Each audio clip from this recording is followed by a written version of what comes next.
aujourd'hui je vous retrouve pour parler de mes favoris du mois de mai et un petit peu du mois d'avril aussi. Donc si ça vous intéresse, restez dans le coin parce qu'on commence tout de suite. Mais juste avant de commencer, je voulais vous dire à quel point je suis heureuse de vous retrouver en vidéo.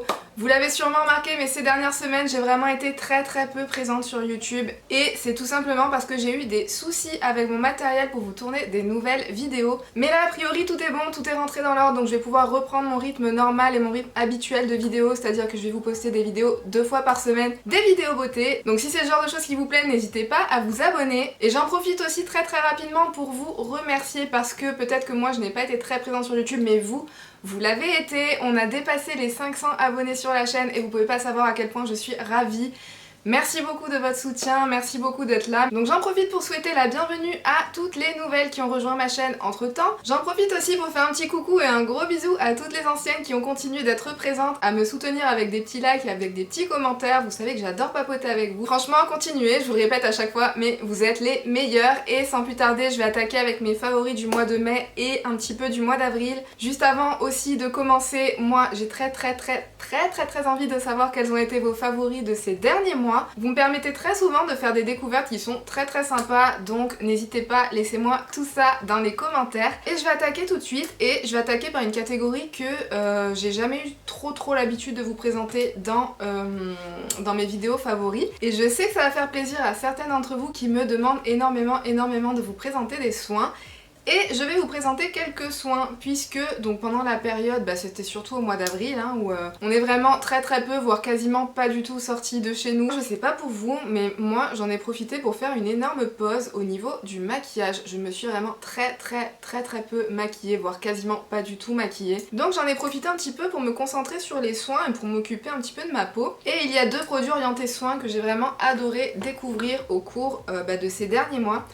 Il s'agit de masques pour la peau. Le premier, c'est un masque de chez Origins, le Clear Improvement Active Charcoal Mask. Vous savez, c'est le principe des masques désincrustants au charbon. Vous l'appliquez, il est noir sur la peau, il vient vraiment bien vous désincruster les pores.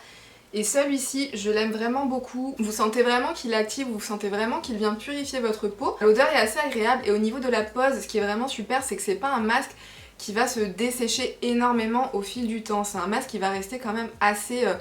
Bon, il va sécher un petit peu, mais il va quand même rester assez confortable. Vous voyez, il va pas vous tirailler la peau pendant la pose. Et moi, souvent, c'est le genre de choses que j'ai à reprocher avec les masques qui sont un peu dans le même principe, ou avec les masques à l'argile tout simplement. Et je le trouve aussi quand même assez facile à rincer parce que souvent avec ces masques, avec les masques comme ça, vous galérez vraiment à les rincer. Et vraiment, vous sentez après coup qu'il vous fait une peau vraiment purifiée, qui est toute douce. J'ai beaucoup aimé. Ensuite, un deuxième petit masque qui va de pair en fait avec ce genre de masques-ci qui sont purifiants pour la peau. Pour moi, même une peau qui est mixte à grasse, c'est une peau qui a besoin d'énormément d'hydratation. Et ce genre de masques-ci, ils sont très bien pour purifier, mais ce qu'ils vont venir faire, c'est qu'ils vont vraiment venir absorber tout le sébum et vous vous retrouvez avec une peau qui est vraiment...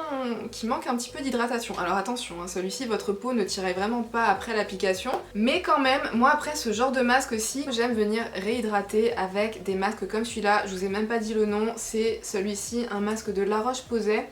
C'est le Hydraphase Intense Masque. C'est des produits qui sont pas agressifs pour la peau, qui vont pas contenir trop de parfums, trop de produits vraiment trop chimiques, donc qui ont moins de risques de vous créer des réactions allergiques. C'est le genre de masque que vous posez sur votre peau en une couche un petit peu épaisse. Ensuite, quand vous en avez marre, vous venez un petit peu absorber l'excédent avec un mouchoir et la peau est vraiment super douce, super confortable. Vraiment, j'adore. Ce que j'aime aussi beaucoup faire, c'est le laisser poser toute la nuit et le lendemain, vous avez vraiment une peau qui est super douce. Ce produit-ci, je vous le recommande fortement si vous avez la peau sèche. Mais même si vous n'avez pas la peau sèche et que vous avez la peau à tendance déshydratée, ça c'est top. Et enfin, le dernier produit soin, il s'agit d'un produit de chez Sanoflore, ça s'appelle la Nuit des Reines infusion d'huile botanique créatrice de peau parfaite.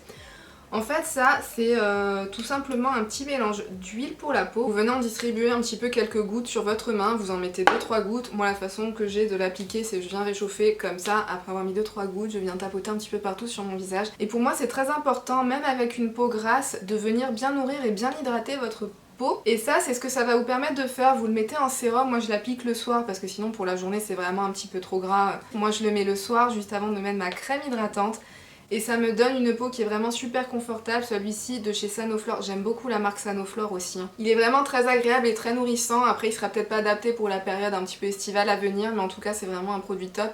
Si vous avez la peau sèche aussi, ou si vous n'avez pas la peau sèche, si vous avez la peau grasse mais déshydratée, moi je vous recommande ce genre de produit-ci. Et moi je vous le dis, sur ma peau mixte avec de fortes tendances grasses, ça vient pas du tout boucher mes pores, ça vient pas du tout me créer des points noirs ou des choses comme ça, donc vraiment aucun problème. J'en ai maintenant fini avec mes produits soins, je vais passer à la partie qui nous intéresse le plus, on va pas se mentir, c'est-à-dire le make-up. Et pour le make-up, comme je vous disais, au courant du mois avril et même début mai, j'ai vraiment eu très peu tendance à me maquiller. Et quand je me suis maquillée, j'ai vraiment eu tendance à m'orienter vers des maquillages très légers, très peu chargés, un petit peu comme aujourd'hui quoi. Mais en tout cas, je vais vous présenter les produits que j'ai vraiment adoré utiliser au cours, surtout au cours du mois de mai, parce que comme je vous disais, au mois d'avril, je me suis quasiment pas maquillée. Et une chose que j'ai vraiment adoré faire en fait ces derniers temps, c'est d'utiliser des palettes pour le teint et de les utiliser sur tout le visage en fait. J'ai adoré faire ça avec deux palettes en particulier. Tout d'abord une palette de chez Sephora que je vous avais déjà présentée, c'est la Vivid Earth palette pour le teint. Celle-ci c'est la teinte, c'est pas écrit mais c'est la teinte, c'est la palette qui contient des fards un petit peu orangés. Comme vous pouvez le voir, elle contient un bronzer, deux blushs dans des teintes neutres orangées et un super joli highlighter qui est dans des teintes, qui est dans une teinte un petit peu pêche dorée. Cette palette-ci, je l'adore vraiment, j'aime vraiment les poudres qui sont à l'intérieur. Ce bronzer, il est neutre, un tout petit peu chaud, c'est vraiment moi ce que je préfère. Ces deux blushs-ci sont magnifiques aussi bien l'un que l'autre et ce highlighter il est vraiment très beau. Je vais essayer de vous faire quelques swatchs, même si les blushs c'est pas forcément ce qui se swatch le mieux. Voilà, vous pouvez voir les swatchs des 4 couleurs juste ici. Et ce que j'ai adoré faire avec cette palette-ci, c'est bon, tout d'abord utiliser les poudres visage pour le visage, mais aussi c'est de venir utiliser cette palette-ci aussi sur les yeux, en utilisant tout simplement le bronzer comme fard de transition. J'aimais beaucoup aussi venir un petit peu rajouter une toute petite pointe de couleur avec l'un de ces deux blushs, n'importe lequel en fonction de mon humeur. Et ensuite le highlighter sur toute la paupière mobile, ça donnait des maquillages vraiment très légers, très frais, mais assez lumineux. Et voilà, c'est des petits maquillages tout simples mais qui viennent vraiment un petit peu enjoliver le regard pour les jours où on a envie de se maquiller sans en faire trop.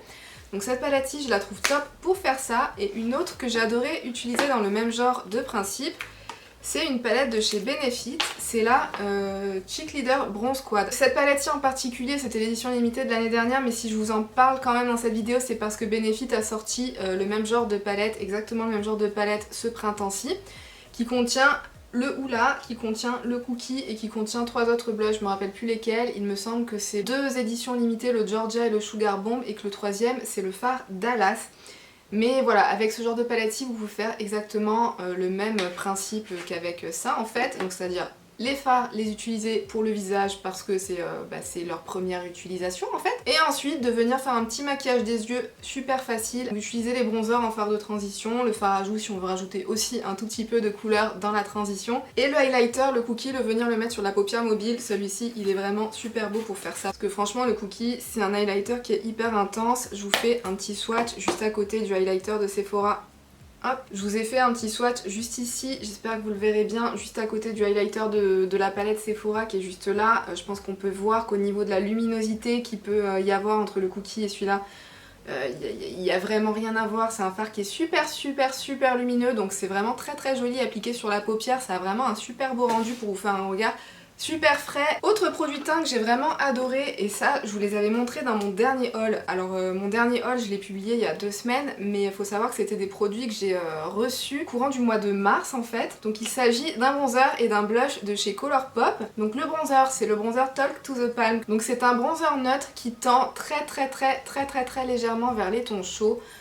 Moi c'est vraiment un bronzer que j'adore, c'est le bronzer que je porte aujourd'hui. C'est un bronzer que je trouve vraiment très pigmenté, très facile à venir appliquer, à venir estomper. Ils se font très bien dans la peau, j'ai vraiment aucun problème. C'est un gros coup de cœur celui-ci, je trouve qu'il fait aussi bien le job que des bronzers de marques qui peuvent être un petit peu plus luxe et un petit peu plus cher. Par contre une chose qu'il faut savoir, ça je préfère vous le dire, je préfère vous prévenir, c'est quelque chose qu'il faut savoir d'ailleurs en général avec la plupart des poudres pour le visage de chez Colourpop, c'est que c'est un produit qui est très poudreux. Mais bon, maintenant on commence à le savoir, en général quand un produit est très poudreux, ça veut dire qu'il est très pigmenté. Avec votre pinceau, vous avez juste besoin de venir tapoter une fois à l'intérieur et vous avez suffisamment de produit pour faire votre joue, votre front ou peu importe. J'aime bien les choses qui sont pigmentées mais aussi qui peuvent se construire. Vous savez, j'aime pas qu'il y ait une grosse trace d'un coup qu'on n'arrive plus à estomper, qu'on n'arrive plus à rien faire avec. J'aime bien que dès le premier passage on ait un résultat, mais j'aime quand même qu'on puisse y revenir, qu'on puisse pouvoir estomper si jamais on trouve que c'est un petit peu trop. J'aime bien qu'on puisse venir en rajouter si jamais on en veut un petit peu plus. Et ça c'est le genre de produit qui nous permet de faire ça. Donc vraiment gros coup de cœur sur ce produit-ci, sur ce petit bronzer de Colourpop. Un autre produit coup de cœur, c'est le blush de la collection Disney Designer, c'est la teinte Kissing Frog. Donc déjà le packaging il est vraiment super joli. C'est le packaging qui est associé au Disney la princesse et la grenouille. Mais ce qui est vraiment magnifique à l'intérieur c'est la couleur du blush. Je vous l'avais dit, c'est une couleur qui est un petit peu dupe de l'une des teintes de chez Patrick Ta, la So Séductive je crois bien. Sauf que celui-ci il est beaucoup plus pigmenté. Moi comme je vous l'ai dit juste avant, j'aime les produits pour le teint qui sont pigmenté. Il contient du rose chaud, il contient du mauve, il contient un petit peu d'abricoté, il contient un petit peu du brique. Enfin, c'est une teinte qui est assez compliquée à décrire mais qui est vraiment magnifique. Je pense que vous la voyez bien là, la caméra. Voilà la couleur, je vous l'ai swatchée, elle est juste ici. C'est un fard qui est super pigmenté mais qui vient, c'est pareil, il faut pas en prélever beaucoup sur votre pinceau. Mais c'est pas le genre de fard aussi où vous avez peur d'en prélever et d'avoir quelque chose que vous n'arriverez jamais à rattraper sur votre joue. Je trouve que c'est le parfait compromis entre quelque chose qui est pigmenté et quelque chose qui est facile à estomper et facile à appliquer. Donc voilà, moi c'est le genre de produit que j'adore venir travailler. Donc là on a fini avec le teint, je vais passer au produit pour les lèvres. Roberta, s'il te plaît, je suis en train de filmer une vidéo là. Il y a Jean-Michel qui s'y met aussi. Je sais pas si vous entendez. En fait, Roberta et Jean-Michel, c'est tout simplement deux pigeons qui ont décidé de s'installer, qui ont décidé de faire leur nid juste à côté de mon balcon. Ils adorent faire des vocalises. Tous les jours. Toute la journée. Dès 6h du mat. Ça c'est le point qui est un petit peu moins sympa par contre. Ah voilà, ça y est, ils sont calmés. Donc après ce petit interlude vocalise musicale, on va passer aux produits pour les lèvres. Comme je vous l'ai dit, au cours du mois avril-mai, j'ai beaucoup aimé faire des maquillages qui étaient vraiment très légers et très frais et très naturels sur les yeux et sur le teint. Du coup ce que j'ai vraiment adoré venir faire, c'est de mettre des couleurs hyper pop sur les lèvres. Franchement je trouve que ça vient rendre un maquillage léger, ça vient le... Vous voyez, ça fait passer votre maquillage un petit peu léger, naturel au niveau supérieur. Ça a un petit côté sophistiqué et un petit côté très travaillé alors que vous avez fait aucun effort. Et les produits que j'ai redécouverts au cours de ces 2 derniers mois. D'ailleurs oui, c'est quasiment que des anciens produits que je vous présente. Faut savoir que je me suis pas trop renseignée un petit peu sur les nouveautés. J'aime beaucoup faire ça, j'aime beaucoup faire des vidéos un petit peu sur les nouveautés make-up et wishlist et anti-haul. Mais là vraiment j'ai passé 2 mois en autarcie en fait de tout le monde du make-up. Enfin si quand même parce que j'ai pas pu non plus me tenir éloignée complètement à 100% du make-up parce que c'est un petit peu mon truc. Donc il y a quelques petites choses qui ont pas pu trop échapper à mon radar, mais la plupart des choses en tout cas je me suis pas renseignée sur ce qu'il y avait. Donc n'hésitez pas à me remettre à jour dans les commentaires, dites-moi un petit peu les petites nouveautés qui sont sorties parce que je sais que vous êtes vraiment... très au point et très à l'affût. N'hésitez pas à me dire celles que vous avez testées et qui valent vraiment le coup et à côté desquelles il faut vraiment pas que je passe. Je vous attends dans les commentaires, je sais que vous allez me remettre à jour en 2-2, j'ai aucun doute sur la question. Donc j'en reviens à mes produits pour les lèvres. Donc le premier c'est un rouge velvet édition de chez Bourjois, j'ai bugué. C'est la teinte Olé Flamingo, la 05, donc ça vous savez c'est les rouges à lèvres mat de chez Bourjois. Mais ce sont des rouges à lèvres qui ont un fini mat qui est un petit peu velouté, enfin qui est même très velouté. C'est un très bel effet mat sur les lèvres. Je les avais un petit peu oubliés dans mes tiroirs. J'ai redécouvert ceci et j'en suis ravie. J'aime beaucoup l'effet velouté qu'ils sont sur les lèvres, ils ont une excellente tenue et cette couleur... J'ai adoré la porter en fait avec le retour des beaux jours, avec un maquillage très frais, très léger, avec juste du bronzer et du highlighter sur la paupière. Je trouve qu'elle vient vraiment réveiller, éclairer le visage, vous apporter une petite touche de gaieté, une petite touche de bonne humeur et une petite touche de fraîcheur. Autre produit, un petit peu le même genre de couleur mais dans un format différent et celui-ci par contre je l'ai découvert. C'est un Vivid Hot Lacquer de chez Maybelline. Celui-ci en fait c'est un format gloss, mais en fait c'est un gloss qui est vraiment extrêmement pigmenté, c'est le deuxième. J'en ai pris un autre, une couleur un petit peu plus nude aussi que j'aime beaucoup. Ils sont très lumineux mais très opaques et très confortables sur les lèvres. Mais celui-ci c'est la couleur que j'ai adoré porter ces temps-ci parce que je vous l'ai dit, moi quand j'ai quelque chose de léger sur les yeux, j'aime bien mettre quelque chose de très pop sur les lèvres et cette couleur-ci je l'ai vraiment adorée. Même quand l'effet un petit peu glossy s'en va, vous avez cette très jolie couleur qui vient vraiment bien vous teinter les lèvres. Vous savez des fois quand vous mettez des glosses avec des couleurs flashy, vous avez un petit peu peur d'en retrouver un petit peu partout, vous avez peur que ça bouge. Avec celui-ci, j'ai pas retrouvé ce problème-là. Et le dernier produit, il s'agit d'une encre à lèvres de chez L'Oréal Paris que j'ai dans la couleur 112 Eye Achieve. Je sais pas si vous les connaissez parce qu'ils sont sortis l'année dernière, mais on en a vraiment pas beaucoup, même quasiment pas du tout entendu parler. Mais moi, c'est un produit que j'aime beaucoup et que j'aime beaucoup ressortir en fait à cette période de l'année. Déjà la couleur est très très jolie, c'est un orange, mais c'est pas un orangé qui est archi vif et archi pétard. Vous savez, des fois il y a des oranges qui sont tellement flashy qu'on n'a pas envie vraiment de les porter au quotidien. Ça, c'est un orange qui est assez coloré et lumineux, mais qui est pas pétard, qui est pas flashy. Il a été un petit peu adouci par une petite pointe de neutre en fait à l'intérieur. Quand vous l'appliquez celui-ci, vous avez l'impression d'avoir comme de l'eau en fait sur vos lèvres. C'est vraiment très très léger, très fin, vous le sentez à peine.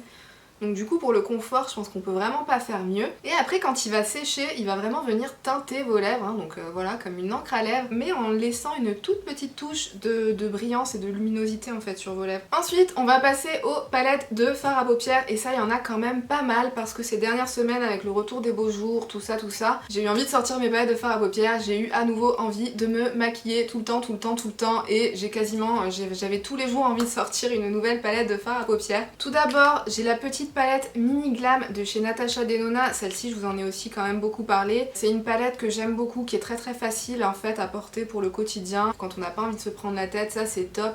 Vous mettez 2-3 couleurs, vous avez fini. J'ai beaucoup aimé. Après, je vous le dis, je vous le redis à chaque fois, mais moi les fards Natasha Denona, j'ai besoin de mettre une base à paillettes en dessous des lumineux pour vraiment faire ressortir la luminosité en fait des fards lumineux. Ça c'est un problème que j'ai avec tous les fards lumineux de chez Natasha Denona. Chez Colourpop, une palette que je vous avais présentée dans mon dernier haul que j'ai vraiment adoré, c'est la palette Brown Sugar. Elle est très facile à utiliser. Les fards de chez Colourpop, ça fait partie de mes formulations préférées en matière de fard à paupières. Les fards mat sont pigmentés, faciles à travailler, ils sont pas trop pigmentés au point où vous avez du mal en fait à bien venir les travailler correctement, mais suffisamment pigmentés pour que vous n'ayez pas besoin d'insister en fait pendant 50 ans pour avoir un rendu sur votre paupière. Les fards lumineux de chez Colourpop, ils sont top quoi. Franchement il n'y a rien à redire. Pour avoir des maquillages un petit peu neutres, légèrement orientés vers les tons chauds, mais avec une petite pointe de ton froid avec ce fard-ci, c'est le fard Sauté. Je vous en avais parlé dans ma dernière vidéo qu'il avait l'air magnifique. Et franchement il est vraiment magnifique, il rend super bien sur la paupière. C'est une couleur un petit peu froide, c'est un espèce de duochrome top argenté avec des tout petits reflets verts vraiment très légers dedans. Enfin j'adore cette couleur-ci, je trouve qu'elle rend super bien sur la paupière, elle donne un maquillage vraiment très élégant. En fait j'aime tous les fards lumineux de cette palette-ci, mais c'est vrai que le fard Sauté il a quand même quelque chose en plus qui fait que quand je prends cette palette-ci j'ai vraiment à chaque fois envie d'utiliser ce fard-ci. Je me force à utiliser les autres parce qu'ils sont aussi très beaux, mais vraiment une petite merveille. Cette palette là, elle paye pas de mine quand on la voit comme ça. Mais franchement, très bonne surprise. Autre palette, ça, je pense que ça vous surprendra pas. Je vous en avais déjà fait beaucoup d'éloges dans le haul que je vous avais publié il y a 2 semaines. C'est la Going Coconut. C'est une palette de tons neutres très légèrement orientée dans les tons froids. On a des couleurs vraiment magnifiques à l'intérieur. Pigmentation excellente, c'est du Colourpop. Et ce fard-ci, là, le fard au centre de la palette, voilà, c'est celui qui est juste ici dans la palette. J'espère que vous le verrez bien. Il est super beau, super lumineux. Sur la paupière, il rend tellement bien, c'est l'une je pense que c'est l'une de mes plus belles couleurs à mettre sur la paupière mobile. Enfin, franchement, au niveau de la qualité, de la pigmentation, de la luminosité, du fait qu'ils sont un petit peu crémeux au toucher, enfin on dirait presque des fards d'Anastasia en fait. Donc vraiment excellent, je vous l'avais dit dans ma dernière vidéo, je vous le redis. Celle-ci, si vous êtes amatrice de couleurs froides et neutres, je vous la recommande à 200%. C'est une vraie petite pépite de chez Colourpop à tout petit prix. Elles sont à 12 $, ça serait vraiment bête de s'en priver. Chez Colourpop, il y a vraiment très souvent des promotions, vous pouvez très souvent les avoir à moins 20% en fait. Il y a très souvent tout le site à moins 20% chez Colourpop. Et d'avoir moins 20% en fait, ça viendra un petit peu compenser les frais de douane au cas où vous auriez des frais de douane. Je vous l'avais déjà expliqué dans ma vidéo Colourpop. Mais en fait, les frais de douane, c'est juste la TVA française qui est rajoutée parce que quand vous commandez sur le site de Colourpop, forcément les taxes ne s'appliquent pas. Si vous avez des frais de douane, c'est juste les taxes, donc la TVA française qui sera appliquée par la douane en plus de frais de traitement par la poste. Donc en gros, sachant que la TVA c'est plus ou moins 20% en France sur les produits maquillage, si jamais vous avez des frais de douane, si jamais vous avez ces 20% en plus du coup qui seraient appliqués, si vous arrivez à les avoir avec 20% en moins, au final vous vous retrouverez plus qu'à payer en vrai les frais de traitement par la poste. Et les frais de poste, je sais plus combien c'est 12 ou 16 €, je sais plus trop. Mais bon, en tout cas, même si vous les payez plein pot et que vous avez des frais de douane qui s'appliquent dessus, enfin la qualité est tellement bonne que franchement, selon moi en tout cas, je trouve que ça vaut largement le coup. Ensuite, on avance un petit peu. Prochaine palette, c'est la palette de chez NARS. C'est pas la dernière, ils en ont sorti une tout récemment dans la collection Afterglow. Donc cette palette-ci, je vous en ai aussi déjà beaucoup parlé dans pas mal de vidéos, donc je vais pas trop m'éterniser dessus, mais c'est vraiment un coup de cœur cette palette. Vous pouvez vous faire des maquillages nude, vous pouvez faire des maquillages qui sont un petit peu colorés mais tout à fait portables au quotidien si vous avez un job de bureau et que vous pouvez pas vous permettre de mettre des choses archi colorées sur les yeux. Vraiment cette palette-ci coup de cœur, comme je vous l'avais dit, il y a plusieurs finis à l'intérieur. Vous avez des finis qui sont un petit peu plus comme des taupeurs pailletés. Vous avez des finis qui sont satinés, vous avez des finis métallisés, vous avez du mat forcément. Je vous ai fait quelques swatchs juste ici pour que vous puissiez voir un petit peu la pigmentation de la palette. Je l'aime beaucoup, j'aurais pas pensé que je l'aurais aimé à ce point parce qu'à la première utilisation, vu qu'on a certains finis qui sont quand même très légers, qui sont un petit peu vraiment des toppers assez en transparence, quand on n'est pas encore très familiarisé avec les différents finis et chacune des couleurs qu'il y a à l'intérieur, on peut avoir des mauvaises surprises. Mais une fois qu'on commence à comprendre un petit peu comment la palette marche et une fois qu'on commence un petit peu à tenter des superpositions un petit peu originales, vraiment, on se rend compte de tout le potentiel de cette palette et qu'on peut vraiment faire de très jolies choses avec. Donc moi j'aime beaucoup. Et autre palette favorite que j'ai ressortie avec le retour des beaux jours et du printemps, c'est la palette Nude Light de chez Huda Beauty que je trouve vraiment parfaite pour cette saison de l'année. Elle est vraiment très jolie. Avec, on peut se faire des maquillages dans les tons un petit peu rosés qui sont vraiment très délicats, très féminins. Des maquillages un petit peu doux en fait, parce que vous n'avez pas de couleur, vraiment très foncée pour accentuer votre coin externe ou votre creux de paupière. Selon moi, l'intérêt de cette palette, c'est de se faire des maquillages qui soient très doux et très légers. Donc ça, cette couleur-ci, c'est vraiment parfait. C'est juste ce qu'il faut pour venir intensifier le maquillage. Les couleurs irisées qui sont à l'intérieur, elles sont vraiment magnifiques. Cette couleur un petit peu violette avec c'est un violet avec du rose à l'intérieur, c'est la couleur violette un petit peu parfaite selon moi. Je vais vous faire des swatchs parce que les couleurs irisées de cette palette, elles valent vraiment le coup d'être swatchées. Juste ici je vous ai swatché en fait les 4 irisés de la palette. Va falloir que je m'améliore un petit peu en swatch parce que j'ai l'impression que c'est un peu n'importe quoi. Enfin en tout cas j'espère que vous arrivez à voir un petit peu le rendu, ce sont des couleurs vraiment superbes. J'aime beaucoup cette couleur-ci, hein, celle-là, la troisième là.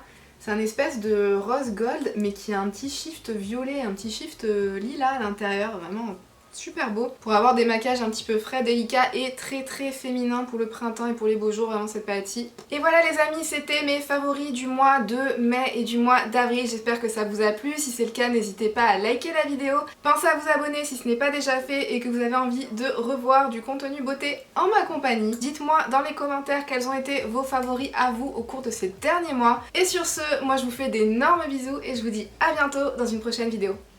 Bye!